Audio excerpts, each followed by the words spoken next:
The gravel crunched softly under the tires as I turned down the old road that led to Lake Serenity. The trees bent overhead like old friends welcoming me back home, their branches forming a green cathedral of shade. It had been years, decades even, since I last came here. Military life had carried me far from this quiet slice of heaven. But after 20 years of deployments, barracks, and living out of duffel bags, I finally wanted something else. Something still. Something mine. And this lake house was it. I parked the truck in the same dirt driveway I used to run across as a boy. The cabin stood waiting, weathered but proud. Its cedar siding had darkened with age, the shutters were a little crooked, but the soul of it hadn't changed. The air was heavy with pine and lake mist, a scent I hadn't realized I'd missed until it filled my lungs again. I stepped out, letting the crunch of my boots sink into the gravel. A dragonfly zipped past. Somewhere across the water, a loon gave its haunting call. I closed my eyes, letting it all sink in, the peace, the stillness, the sense of belonging. For the first time in years, I felt home. The first order of business was to walk down the path to the dock. I wanted to see it again, the place where my father had taught me to fish, where I'd spent summer nights counting stars until sleep stole me.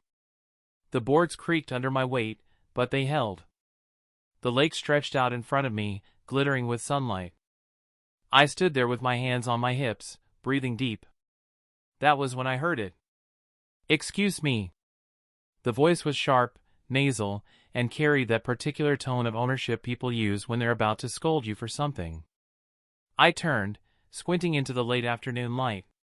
Coming down the path was a woman I didn't recognize, though she carried herself like she owned the entire shoreline. Her hair was frosted blonde, tied up in a tight bun that seemed to tug her eyebrows with it. She wore a bright pink tracksuit and oversized sunglasses, and in one hand she clutched a clipboard. She stopped at the start of the dock, glaring at me as though I were an intruder. "You must be new here," she said. "I'm Brenda, president of the Lake Serenity Homeowners Association." Her tone had the weight of a judge delivering a verdict. I frowned. "Well, nice to meet you, Brenda. Name's Marcus. Not exactly new, this was my family's place. Just moved back in." Her lips pursed like she tasted something sour. She clicked her pen against the clipboard. "Yes, well, since you're back, I'll need you to fill out these forms. Standard HOA membership agreement. Fees are due at the start of each month. First one is $300. I blinked at her. HOA? There wasn't one when I was a kid. "Oh, things have changed," she said, her voice dripping with condescension. "We've brought order to this community. Standards. Regulations. Everyone contributes. Everyone complies.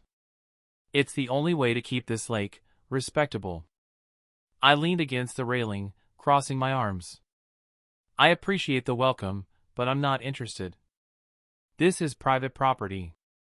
I own this land, outright. My father bought it 50 years ago." Her smile turned thin, brittle. "Oh, you don't understand. It's mandatory. Everyone here belongs to the HOA. We enforce the rules. Dock paint colors, lawn lengths, even the type of mailbox. And the fees, of course. Non-compliance results in fines." I chuckled. "Sounds like a raw deal. No thanks. I'll pass." The clipboard snapped against her hip. Her sunglasses slid down her nose just enough to reveal the flash of anger in her eyes. "Let me be clear, Marcus," she said, her voice lower now, tighter. "You will join the HOA. If you don't, you'll find life here very unpleasant. We have our ways of handling people who think they're above the rules." Her threat hung in the air like the rumble before a storm. I didn't flinch. Years in uniform had taught me how to handle worse than a suburban dictator in pink polyester. "I served 20 years in the military, Brenda," I said evenly. "I've dealt with more rules than you can fit on that clipboard. And now? I'm done taking orders. This is my property. I won't be joining your HOA. For a moment, her mouth opened and closed like a fish. Then she sniffed, turned sharply on her heel, and stomped back up the path, muttering under her breath. I watched her go, shaking my head. So this was the new Lake Serenity. My peaceful retreat was about to be tested. Still, as I turned back toward the lake, I felt something else stir inside me. A spark. Because if Brenda thought she could bully me out of enjoying my home, she was in for a surprise. The lake was mine. The memories were mine. And no clipboard-carrying HOA Karen was going to take that away. Not then. Not ever.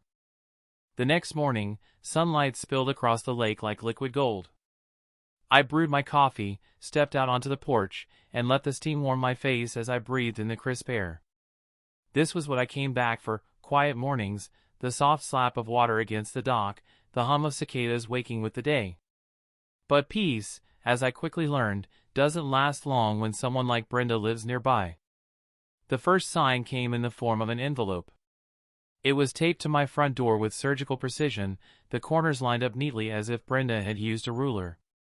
Across the front, written in big block letters, was, "Urgent, HOA violation notice." I raised an eyebrow. I hadn't even unpacked half my boxes yet. What violation could I possibly have committed? Inside was a typed letter, complete with a little HOA logo at the top, which, upon closer inspection, looked suspiciously like it had been made in Microsoft Word by someone with a fondness for clip art. Violation number 1, unauthorized dock usage. As a non-member of the Lake Serenity HOA, you are prohibited from using or maintaining dock property until membership fees are paid and approved. Failure to comply will result in fines and legal escalation. At the bottom, it was signed in looping cursive, Brenda M. Collins, President. I laughed out loud. My dock? Unauthorized usage? That dock had stood since my father hammered the first boards into place. If anyone had the right to stand on it, it was me. Still, I kept the letter. Years of military life had drilled one lesson into me: document everything. The second sign came later that afternoon. I was hauling boxes inside when a white SUV rolled to a stop at the edge of my driveway. The tinted windows slid down, and a man with slick back hair leaned out. He wore a polo shirt tucked into khakis, the unofficial uniform of middle-aged suburban enforcers. "You Marcus?" he asked, voice curt. "Depends who's asking," I said, setting the box down. "Name's Todd. I'm the HOA treasurer. Brenda said you're refusing membership." "That's not how things work around here." I wiped my hands on my jeans and walked closer, careful but calm. "Todd, I don't know what Brenda told you, but I own this property. My name's on the deed. I don't need permission from an HOA to live here." Todd smirked, leaning on his steering wheel. "That's what you think. But Brenda runs things tight around here. People who don't play along, well, they usually don't last long. Maybe it's noise complaints. Maybe the county finds something wrong with their septic tank. Things just get hard, you know?" He gave me a wink, like he was letting me in on a neighborhood secret. I didn't smile back. "You threatening me, Todd?" He chuckled nervously. "Nah, just giving friendly advice. You'll see. Brenda always gets her way." With that, he rolled up the window and drove off, leaving a cloud of dust in his wake. I stood there for a moment, fists clenched. I'd dealt with intimidation before, but it hit different when it followed you home. This wasn't a battlefield. This was supposed to be my sanctuary. The third sign came that evening. I decided to take a walk along the shoreline, clear my head. The lake was calm, reflecting the fiery sunset like a mirror. I passed by a few houses, larger, newer ones compared to my old cabin. Some neighbors smiled politely, others stared with suspicion, as if I were a stranger trespassing in their perfect world. When I returned, I found something odd at the end of my driveway. A bright orange cone sat in the dirt, and next to it, a laminated sign staked into the ground. "Private road, HOA members only. Trespassers will be reported."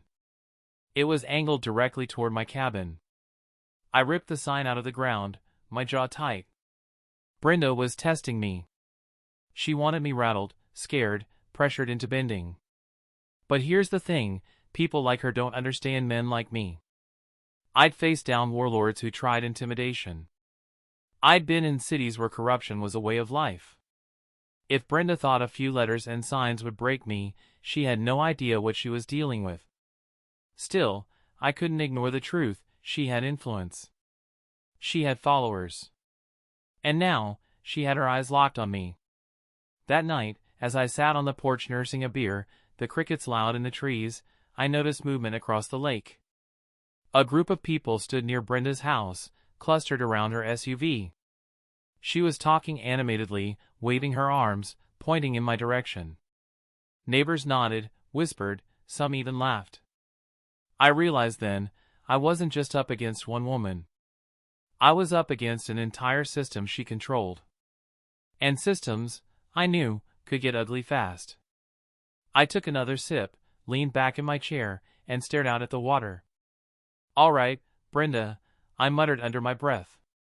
"You want to fight? You've got one. But you picked the wrong man to push around." The loon cried again in the distance, echoing across the lake like a warning. And I knew this was only the beginning. The morning started like any other. The lake shimmered in the early light, mist still clinging to the surface. I had just set a skillet on the stove, bacon sizzling, when the crunch of tires on gravel reached my ears. At first, I thought it was a delivery. Maybe some of the supplies I'd ordered online had finally arrived. But then I heard the low rumble of a police radio and the slam of car doors. 2 sheriff's deputies were walking up my driveway. I stepped out onto the porch, wiping my hands on a dish towel. They were both in uniform, sunglasses reflecting the morning sun, hands resting casually near their belts. "Morning, gentlemen," I said. "Something I can help you with?" The taller one, a broad man with a salt and pepper mustache, glanced at his notepad. "You Marcus Hayes?" "That's me." He nodded. "We received a call from the Lake Serenity HOA. They reported some concerns." I raised an eyebrow. "Concerns? About what?" The other deputy, young, maybe mid-20s, with the stiff posture of a rookie, spoke up. "According to the report, you're trespassing on HOA property. They also claim you've been verbally aggressive with residents." I almost laughed, but it came out more like a bark. "Trespassing? This is my property. My name's on the deed. And as for aggression, well, unless you count saying no thank you as aggressive, I'd love to hear more." The older deputy's mustache twitched, like he was suppressing a smile. "Do you have paperwork to prove ownership?" "Sure do." I turned back into the cabin, grabbed the folder with the deed and property tax receipts, and handed it over. He skimmed the documents, nodding. "Looks solid." The rookie, however, didn't look convinced. "But the HOA said—" "The HOA," I interrupted, "doesn't own my land. They don't own my dock. They don't own my house. They don't own me. What they do own is a clipboard, some laminated signs, and apparently, a speed dial to the sheriff's office." The mustached deputy let out a slow sigh. "All right. Look, Marcus, technically, HOAs don't have jurisdiction over non-members if the property was never deeded into the association. Your father bought this before the HOA even existed, right?" "Exactly." He handed the papers back. "Then you're fine. They can huff and puff all they want, but they can't enforce membership on you." The rookie frowned. "So we're just leaving?" "Unless you want to violate property rights, son, yes, we're leaving." I gave the mustached deputy a nod. "Appreciate you coming out. Sorry Brenda wasted your time." As they headed back to the cruiser, I spotted her.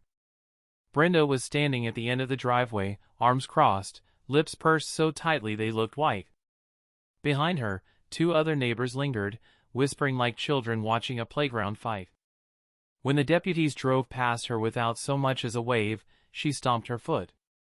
Actually stomped, like a cartoon villain. I couldn't resist. I raised my coffee mug in her direction.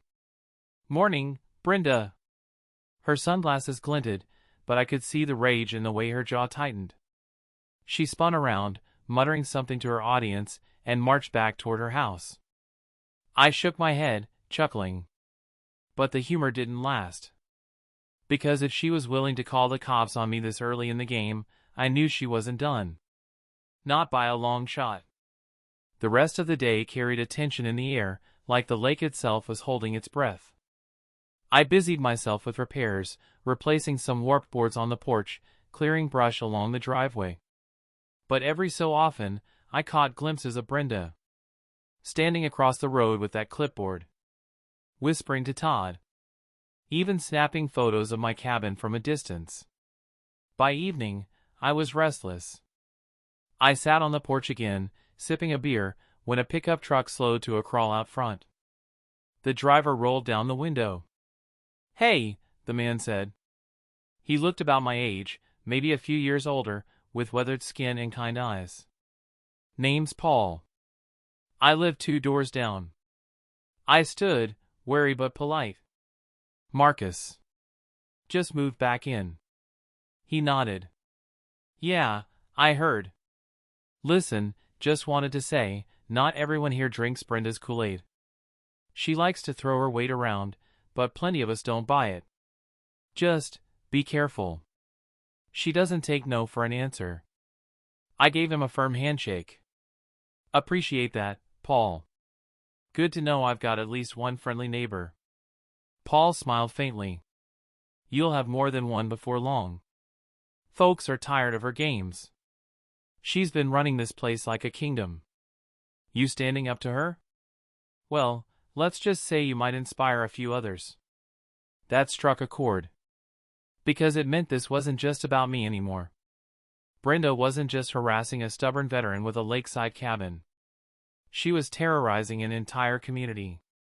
And maybe, just maybe, I was the one who could put an end to it. Later that night, as crickets chirped and the moon rose high, I thought about the deputies, about Brenda's fury, about Paul's warning. I'd come back here for peace, not war.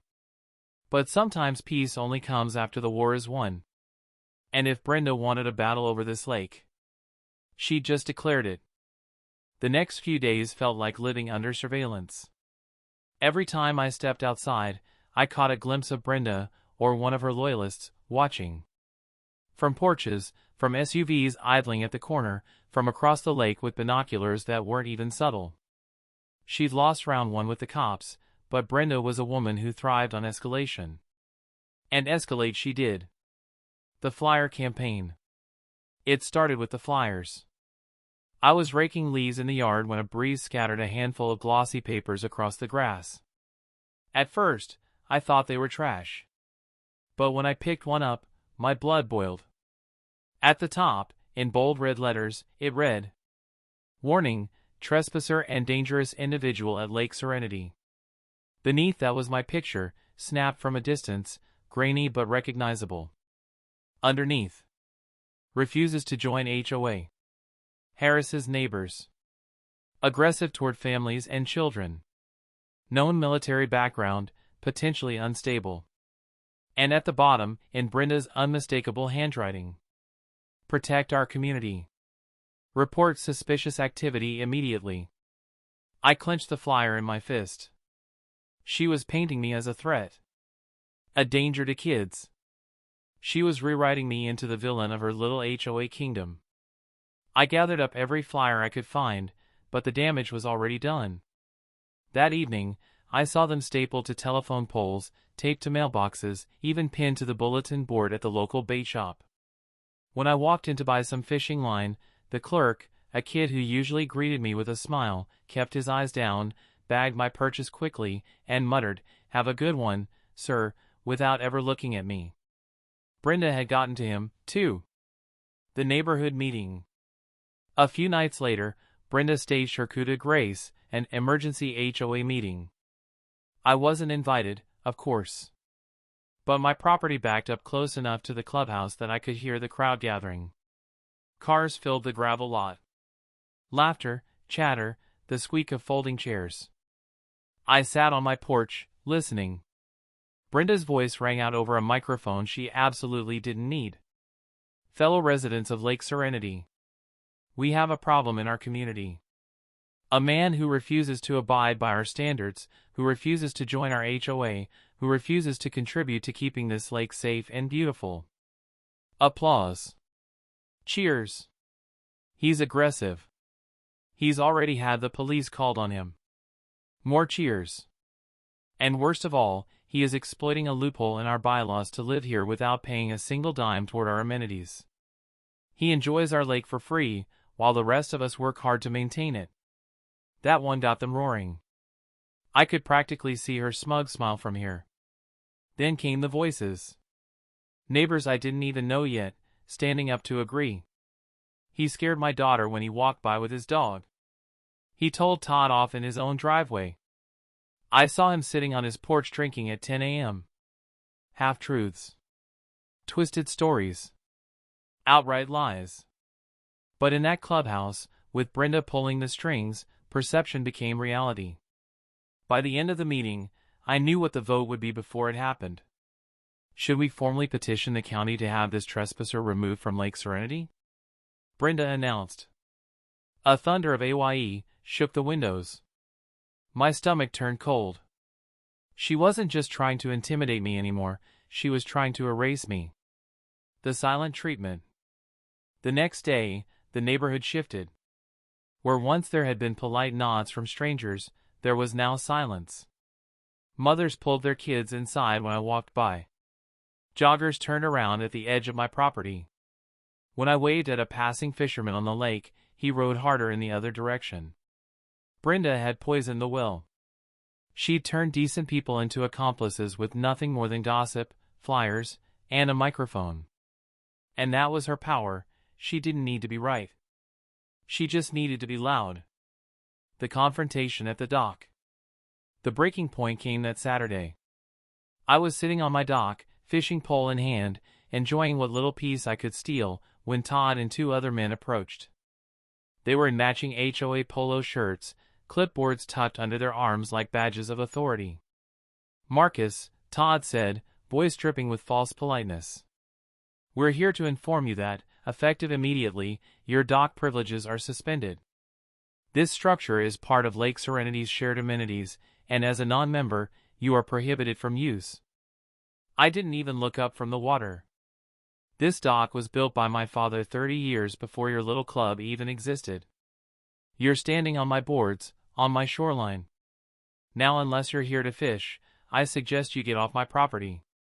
Todd bristled, but one of the other men, shorter, stockier, puffed out his chest. We voted. That means it's official. I finally turned to face them, eyes cold. A vote doesn't change the deed. A vote doesn't change the law. And a vote sure as hell doesn't scare me.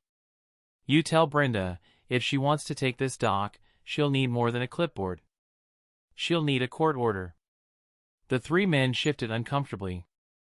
For a moment, no one spoke. Then Todd muttered something about legal steps and they stalked back up the path. I exhaled slowly, gripping the fishing rod tighter. My father once told me, bullies test your boundaries. If you give an inch, they'll take a mile. I wasn't giving Brenda so much as an inch. That night, as the moon reflected off the lake, I sat on my porch with a notebook. I started writing down dates, times, every stunt Brenda had pulled. If she wanted a war of paper, I could fight that battle too. Because while Brenda had the HOA behind her, she had no idea she was pushing against something stronger, patience, strategy, and the truth.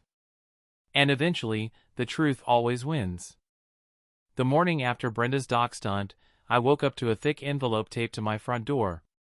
No stamp, no return address, just the letters HOA notice scribbled across the front in red marker. Inside was a stack of papers at least 20 pages deep. Bold headers screamed across the top. Notice of violations, immediate action required. I skimmed the list. Failure to maintain lawn to community standards. Unauthorized dock usage. Excessive noise disturbance. Improper trash storage. Dangerous pet behavior. Every line item carried a fine, $250, $500, $1,000. By the end, the total bill came to over $12,000. I laughed. Not because it was funny, but because it was so predictable. Brenda had lost in the court of cops, then the court of intimidation, so now she was trying her luck in the court of paper. The only problem? I wasn't actually part of her HOA. Which meant these violations were as real as monopoly money. The county clerk's office. Still, I knew Brenda well enough by now. She wasn't going to stop at flyers and fake fines. She wanted to bury me under paperwork until I cracked. So I drove into town, straight to the county clerk's office. The building smelled of dust and floor wax, the kind of place where time moved slower. A tired clerk in bifocals glanced up from his computer. "Help you?" I slid the stack of papers across the counter. "Need to know if this HOA has any legal authority over my property." He flipped through the packet, raised an eyebrow, and chuckled. "These people again." That caught my attention. Again? Brenda and her board come in here every few months trying to expand their jurisdiction. Always trying to rope in houses that were never part of their covenant. But the deeds are clear. He tapped a few keys, pulled up my property record, and printed a page. "See? Your parcel predates the HOA by 20 years. You're outside their reach. These fines? Worthless." I grinned. "Mind if I keep that copy?" "Take two. You'll probably need it." I walked out feeling lighter, a certified copy of my deed in hand. For the first time, Brenda's empire didn't feel unstoppable. It felt fragile. Florence's story. Back at the lake, I ran into Florence, the silver-haired neighbor who spent her afternoons tending roses by the roadside. She waved me over. "I saw them sneaking around your dock yesterday," she said, shaking her head. "Don't let that woman scare you. She's been pulling this garbage for years." I raised an eyebrow. "Years?" Florence leaned on her cane, lowering her voice. "My husband and I moved here 15 years ago. Brenda's little association was supposed to be about maintaining the common pier. That was it. But once she got a taste of power, she started inventing rules. Suddenly, we had paint color restrictions, lawn inspections, fines for leaving your garbage can out too long." She sighed. "We paid it first. Everyone did. But after a while, I realized none of that money went to improvements. The dock's rotting. The roads have potholes. But Brenda? She got herself a new SUV and a vacation home in Florida." The puzzle pieces started clicking together in my head. Fraud. Embezzlement. Abuse of authority. Florence noticed the look in my eyes. "If you're planning something, Marcus, count me in. I'm tired of her acting like she owns this lake." I nodded. "You and me both. The librarians help." That night, I stopped by the town library. The librarian, Janet, was an old friend from school. Sharp mind, sharper memory. "Janet," I said, sliding a notebook across the counter, "what do you know about Brenda's HOA?" Her eyes lit up like I'd just offered her a mystery novel. "Oh, plenty. People come in here all the time complaining about her. I've kept some of the public notices, too." She disappeared into the back and returned with a stack of file folders. Inside were newsletters, old meeting minutes, financial reports, at least, the scraps Brenda had made public. Together, we sifted through the papers. Patterns emerged.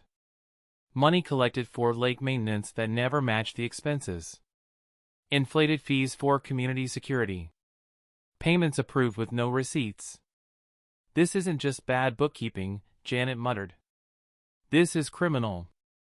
I leaned back, a slow smile spreading across my face. Then it's only a matter of time before Brenda's little empire comes crashing down. Brenda's counterattack. But Brenda wasn't slowing down. The next morning, 2 county officers showed up at my door again. Brenda had filed an official complaint. Marcus is violating community codes and refuses to comply.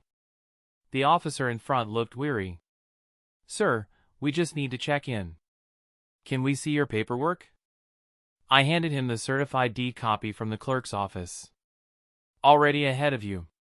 He scanned the document, nodded, and turned to his partner. "He's clean. Outside the HOA jurisdiction." The partner shrugged. "Guess that's that." But before leaving, the first officer gave me a knowing look. "She's not gonna like this." I smirked. "Good. Building the case." That evening, I spread all the documents across my kitchen table: Brenda's bogus fines, Florence's testimony, Janet's files. It was a paper trail of greed and intimidation, and I was starting to see the bigger picture. Brenda wasn't just harassing me. She was running a scam, preying on fear, bending neighbors to her will, siphoning money to line her pockets. And the best part? I had proof. For the first time since moving back, I didn't feel like the hunted. I felt like the hunter. As the moon rose over Lake Serenity, I sat back in my chair and whispered to myself. "All right, Brenda. You wanted a war. Now you've got one." The flyer appeared on every door in the neighborhood. Big bold letters screamed, "Mandatory HOA meeting, all residents must attend." It had Brenda's fingerprints all over it, dramatic fonts, threats of enforcement, and the promise of critical updates. I almost tossed it in the trash. But Florence called me that night. "You have to come," she said. "This is where she tries to tighten her grip. But if you show her up in front of everyone, it might finally break the spell." So, I showed up. The community center. The town's community center looked more like an old church basement: fluorescent lights, folding chairs, stale coffee brewing in the corner. Neighbors trickled in, some eager, some annoyed, some just curious. By the time the meeting started, at least 30 people filled the room. At the front sat Brenda, perched like a queen on her throne of power, flanked by 2 board members who looked more like henchmen than volunteers. She wore a red blazer, pearls, and that same tight-lipped smile that never reached her eyes.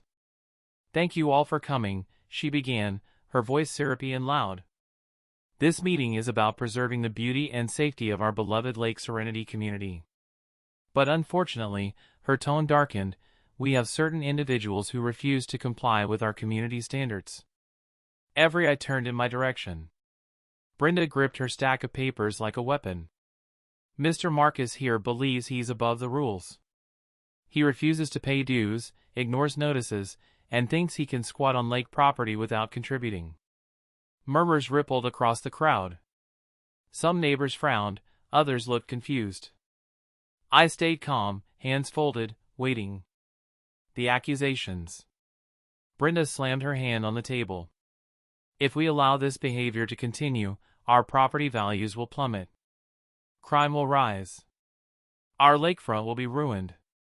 And I, as president, will not let one selfish man destroy what we've built." Theatrics. Pure theatrics. One of her henchmen held up a glossy folder. "Here are the fines Marcus has accrued. Over $12,000 owed. We move to vote for immediate lien action." A gasp went through the room. A few neighbors nodded reluctantly. Brenda's intimidation tactics were working, at least for a moment. That's when I stood up. The counterattack. "Before anyone votes," I said, pulling a document from my folder, "let's get one thing straight. I'm not part of this HOA." A few heads snapped toward me. Brenda scoffed. "That's a lie. Every home in Lake Serenity is under our covenant." I held up the certified copy of my deed from the county clerk. "This says otherwise. My property predates your HOA. Legally, you have zero authority over me. Your fines are worthless. Your threats are empty." I walked to the front and set the paper on the table where everyone could see. The room buzzed with whispers. Florence raised her hand from the back. He's right. My husband and I checked years ago, his land isn't part of the association. Brenda's been bullying him, just like she's bullied the rest of us. That cracked the dam. The domino effect. One neighbor, a middle-aged man in a baseball cap, spoke up. Yeah, Brenda, where exactly is our money going? The dock's falling apart. The roads haven't been repaved in 10 years. But you've got a brand new Escalade. Another woman chimed in. We've been paying hundreds every year. Why don't we ever see receipts? Janet, the librarian, stood with a folder of her own. I've collected public records of this HOA's finances. And I can tell you, what's reported doesn't match what's collected. Thousands are unaccounted for. The whispers grew louder, angrier. People turned on Brenda, demanding answers. Brenda's breakdown. Brenda's smile cracked. Her cheeks flushed red. She banged the table again. Lies! All lies. This is a smear campaign by troublemakers who don't respect authority. Her voice climbed higher, sharper. I am this HOA. Without me, this place would fall apart. You're all ungrateful, pathetic neighbors who don't deserve what I've built. The room fell silent. There it was, the mask ripped off. No sweet community president facade. Just raw entitlement and rage. Someone near the back muttered, "She's lost it." Brenda pointed at me, finger trembling. This is your fault. You came back here to ruin me. To take everything I worked for. But I won't let you. Her voice cracked. Her hands shook. And in that moment, everyone could see it, the queen had no throne. The turning point. The board members shifted uncomfortably. One whispered, maybe we should table this discussion. But the crowd wasn't buying it anymore. We want a full audit, someone shouted. Step down, Brenda, yelled another. You've been stealing from us. Chairs scraped as people stood, voices overlapping, anger boiling over. Brenda tried to shout them down, but her words were drowned out by the very people she once controlled. Her kingdom was crumbling right before her eyes. The aftermath of the meeting. By the time the meeting adjourned, Brenda was pale, shaking, and furious. She stormed out, her henchmen trailing like lost puppies. Neighbors clustered around me, Florence, and Janet. People were buzzing, relieved, emboldened, ready for change. For the first time, the Lake community had seen Brenda for what she really was. And I knew this was just the beginning. Because while her public meltdown had exposed her, I still had one card left to play. The one secret Brenda didn't know. That she was living in my house. The days after the board meeting felt different, lighter somehow. The lake looked clearer, the air smelled fresher, and the neighbors actually smiled when they waved at me. It was as if the entire community had been holding its breath under Brenda's thumb, and now they were finally free to breathe. But Brenda? She was unraveling. The aftermath of the meeting. The very next morning, Brenda was out on her lawn, screaming into her phone. She barked orders, threatened lawsuits, even waved a stack of papers in the air like they were weapons. But nobody came to her rescue. Contractors she once bullied stopped answering her calls. Board members ignored her. The neighbors she used to intimidate closed their curtains when she stomped by. And the best part? The for sale sign started sprouting. 3 families listed their homes within a week, homes Brenda had driven them to hate living in. Without her control, the HOA was collapsing. But I wasn't finished yet. The eviction notice. I waited until Friday morning. Calm, deliberate. With Florence and Janet standing proudly at my side, I walked right up to Brenda's front porch. She spotted me through the blinds, yanked open the door, and sneered. "What do you want?" she snapped. I held out the envelope. Official business. Your lease is terminated. You have 30 days to vacate the property. She laughed, a brittle, unhinged sound. You can't. This is my home. I've invested hundreds of thousands. I cut her off, steady as stone. On land you don't own. You built your castle on sand, Brenda. And the tide's here. Her face flushed beet red. She tore the notice in half, then in quarters, then flung the pieces at my feet. You'll regret this, Marcus. I'll drag you through every court in the state. But even she didn't sound convinced anymore. The community's reaction. By the weekend, the news spread like wildfire. The neighborhood buzzed with energy. People actually threw a little block party on the lake, celebrating the end of Brenda's reign. Kids splashed in the water without her screeching about HOA pool regulations. Couples played music on their decks. Florence even brought out her famous peach cobbler. Everywhere I went, people stopped me. Thank you, Marcus. You saved this neighborhood. She had us all terrified for years. I realized then, it wasn't just about me getting revenge. It was about restoring peace to an entire community. The final departure.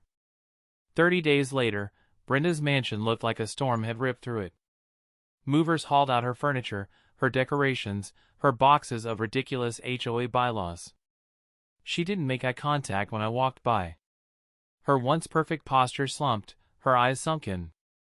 The queen bee of Lake Serenity had been dethroned, defeated, and finally evicted. As the last moving truck pulled away, the neighbors gathered by the lake. Someone popped champagne. Florence handed me a plate of cobbler and winked. You did it, Marcus. You really did it. I looked out over the water, golden in the evening sun. For the first time in weeks, maybe years, I felt the quiet I'd been searching for when I came back. Full circle. The dock creaked under my weight as I sat down with a fishing pole. The ripples on the lake shimmered like liquid glass. No cops knocking. No HOA letters taped to my door. No shrill voice screaming about rules and fines. Just peace. I smiled, whispering to myself, "Welcome back, Lake Serenity." And this time, the name finally fit.